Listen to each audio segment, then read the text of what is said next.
Hello guys, તો આપણે બનાવવા જઈ રહ્યા છીએ વાયરલ રેસીપી એટલે કે દૂધ અને બિસ્કિટની આઈસ્ક્રીમ।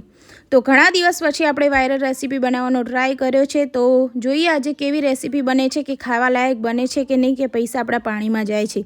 તો સૌથી પહેલાં ઘરમાંથી હું એક તપેલી લઈ આવીને તપેલીમાં મૂકી દીધું ગરમ કરવા દૂધ। હવે દૂધ ગરમ થઈ જાય એટલે એમાં નાખી દેવાનો તો આપણે કસ્ટર્ડ પાવડર અને ખાંડ અને બિસ્કિટ। હવે વિડીયા પ્રમાણે આપણે એવું કરી નાખ્યું છે અને જોઈએ છીએ આજે કે આઈસ્ક્રીમ અમારી કેવી બને છે ટેસ્ટમાં। તો સૌથી પહેલાં મેં દૂધ ગરમ કર્યું ને એમાં નાખી દીધો કસ્ટર્ડ પાવડર। કસ્ટર્ડ પાવડર ઓગળી જાય એટલે એમાં નાખી દઈશું આપણે ખાંડ। ખાંડ નાખ્યા પછી આપણે બધા ટોસ્ટને એમાં બિસ્કિટને નાખી દેવાના છે દૂધમાં પલાળવા માટે। તો દૂધ એકદમ ગરમ થઈ જાય અને બિસ્કિટ બધા ઓગળી જાય ત્યાં સુધી આપણે દૂધને ગરમ કરવાનું છે અને એમાં નાખવાની છે આપણે 2 इलायची नाख्या पछी आपणे एमां नाखी दईशुं थोड़ा काजू बदामनो भूक्को। काजू बदामनो भूक्को नाख्या पछी आपणे थोड़ीवार एने गरम थवा देशुं ने पछी गैस उपरथी उतारीने एने करी देशुं ठंडू। तो अमे तो थोड़ीवार ठंडू करवा मूकी दो ने अमने थोड़ी उतावळ हती एटले अमे ठंडू करीने मिक्सर जारमां जेवुं गरम गरम पीसी नाख्युं એટલે આખું રસોડું અમારું ભરાઈ ગયું।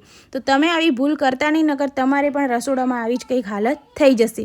પછી અમારી જોડે પડે તો એક આઈસ્ક્રીમનો ખાલી ડબ્બો, એટલે અમે એમાં કરી નાખ્યું સેટ। તો સૌથી પહેલાં બધું મિક્સરને અમે નાખી દીધું આઈસ્ક્રીમના ડબ્બામાં। પછી એમાં નાખી દીધા કાજુ બદામ। હવે કાજુ બદામ નાખીને ડબ્બાનું ઢાંકણું બંધ કરી નાખ્યું ને એને મૂકી દઈશું આપણે મસ્ત મજાનું ફ્રીજમાં।